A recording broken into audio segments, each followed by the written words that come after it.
It is time to start the kitchen minor renovation. We're not doing a complete blowout, we're just doing a minor renovation of the kitchen. So time to start that project. Step one, well, it's a little surprise, you'll see.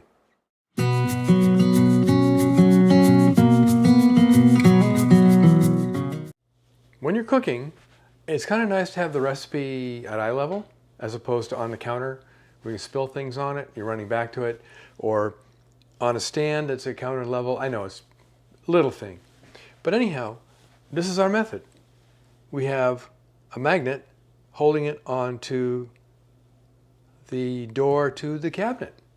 Magnet, you say? This is wood. You've all figured out what we're doing. Let me show you up close. We've taped rare earth magnets to the back of the doors for the cabinets so that you can stick something up there with a piece of paper and a small magnet. Since we're doing the kitchen over and I'm going to paint all these cabinets, I'm going to improve on this, and let's go in the shop and I'll show you what I have in mind to improve on this. To start with, I'm going to be using my trim router with a top collar patterning bit. You see right there, top collar up here, not down here. And I made a jig out of some scrap poplar to run it in. And this particular set here will fit right in the center of the smaller cabinet doors, and then I have to just line it up by eye with the larger cabinet doors. So I remove the magnet, plop it down on the table saw, set this where I want it, and then I'm going to route a slot in the back of the door's raised panel into which I'm going to glue with JB Weld, of course. I bought these linear, longer, rare earth magnets. They're separated by little plastic pieces so you don't break them, because these things easily break. So, being mindful of polarity, they're going to get glued into the back of the door. That way we can put magnets up with our recipes anytime we want. So let's do a couple of those and then I'll show you the finished product. Real quickly, I've clamped the door down to my table saw so it won't move. Not much, it won't move. I've clamped my jig in place. It's going to be, the slot will be 10 inches from the bottom. So measure that, 10 inches from the bottom. Piece of paper is 11.5 inches long. And what I'm going to do is I'm going to start the router and then guide it down into the workpiece like this. Just tip it down, start the cutting, and then move that way. So let's go ahead and cut one.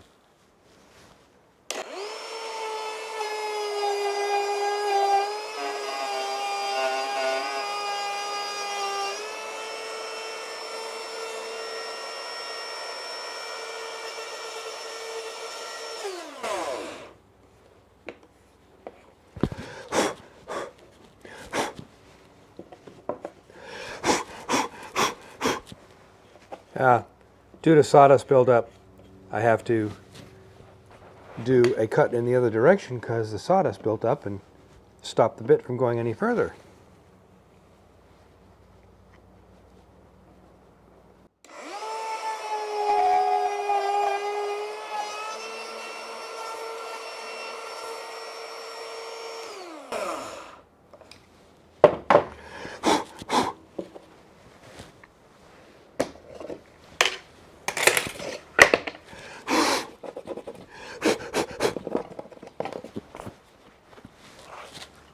Let's test our magnets to make sure they're going to fit well. I mean, the magnets are 3/8 of an inch wide and I use a 1/2 inch bit, so it's definitely going to fit in that direction.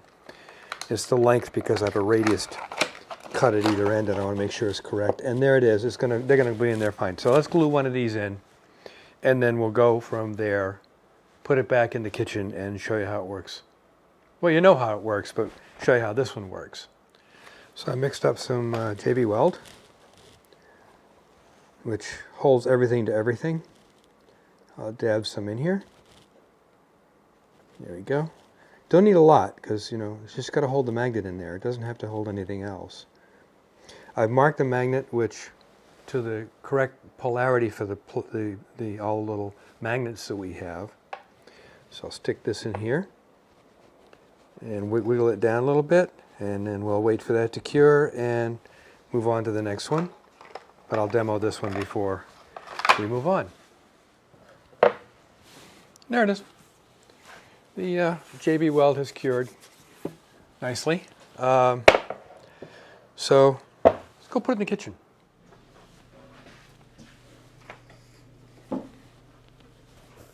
Cheesy spaghetti pie. Yeah, I gotta try that. So this one's done. Magnets permanently affixed in the back. No more tape to worry about falling off or whatever. 5 more to go, and then we're gonna clean them up and start painting these. All the cabinets gonna get painted. The other things we're gonna do is I'm gonna change the hinges on these to soft close hinges, and all the drawers are gonna get self-closing, soft closed glides. But that won't happen until we do the countertop, because then I'll have the countertop off and it's easier to get to all the drawers. And the final decision on the countertop is we're going to do a pour-in-place countertop. Link in the description to the company we're going to use for all materials and parts. And the cheapest one we found, I think I mentioned in an earlier video, was I think $3,200 for a countertop, and there's not a lot of space here. Just to buy the soapstone, to do it ourselves, was $4 grand. I think I mentioned that in a video as well. Anyway, I'm repeating myself. So until next video, till next time, make some cheesy spaghetti pie, Food Network, not a sponsor, and make great things out of wood.